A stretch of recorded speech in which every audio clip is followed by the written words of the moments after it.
নমস্কার বন্ধুরা, আমার চ্যানেলটিতে আপনাদের স্বাগত জানাই। আজকে আপনাদের সাথে শেয়ার করব কাতলা মাছের রেসিপি। ভিডিওটি লাস্ট পর্যন্ত দেখতে থাকুন।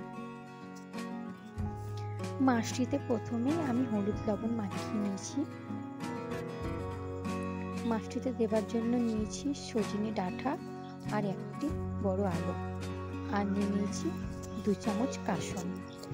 পেস্ট বানানোর জন্য নিয়েছি 2টি রসুন, আদা, 5টি মতো কাঁচা লঙ্কা, 1 চামচ জিরে গুঁড়ো, 1 চামচ ধনে গুঁড়ো, 3টি মাঝারি সাইজের পেঁয়াজ। পেঁয়াজগুলিরও পেস্ট বানিয়ে নেব। আর নিয়েছি 3টি শুকনো লঙ্কা।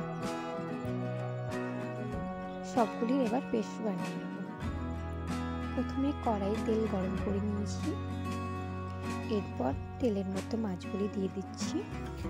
মাছগুলি পাল্টে নিয়েছি।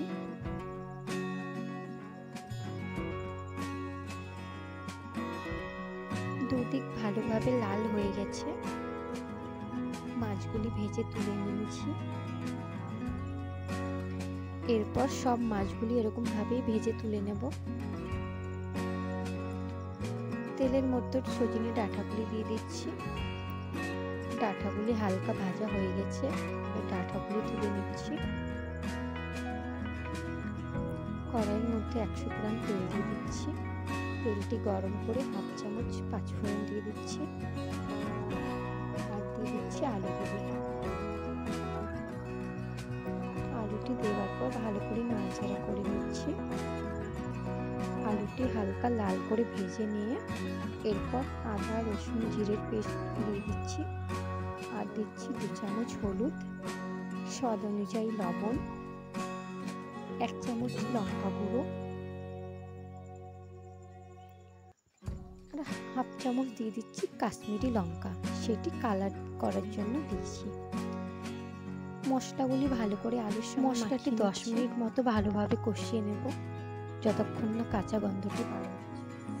1/2 কাপ মতো জল দিয়ে দিচ্ছি মশলাটি কষানোর জন্য।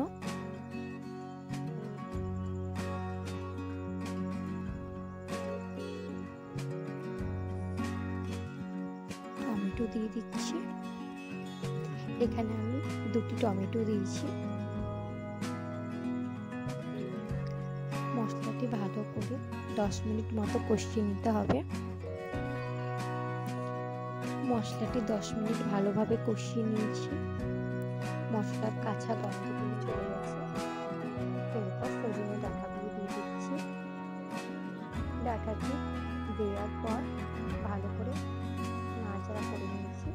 দেখতেই পাচ্ছি মশলাটি ভালো করে ভেজে নিয়ে এরপর সেদ্ধ হওয়ার মতো জল দিয়ে দিচ্ছি।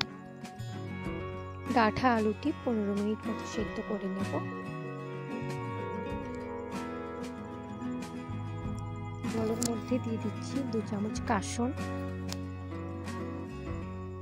ঝোলটি ফুটে যাওয়ার পর কাসুনটি দিয়ে দিচ্ছি।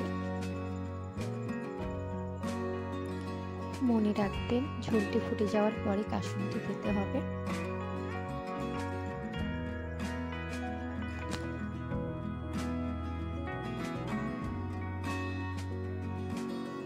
ডাঁটা আলুগুলি ভালোভাবে সেদ্ধ হয়ে গেছে।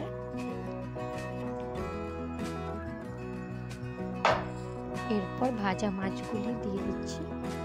ভাজা মাছটি ভালো করে ঝোলের মধ্যে ডুবিয়ে দিচ্ছি। গরম মশলা দিয়ে দিচ্ছি। আরও 5-7 মিনিট ফুটিয়ে নামিয়ে নেব। আজকের রেসিপিটি এই পর্যন্তই। যদি ভিডিওটি ভালো লেগে থাকে ভিডিওটিকে লাইক করবেন এবং চ্যানেলটিকে সাবস্ক্রাইব করবেন।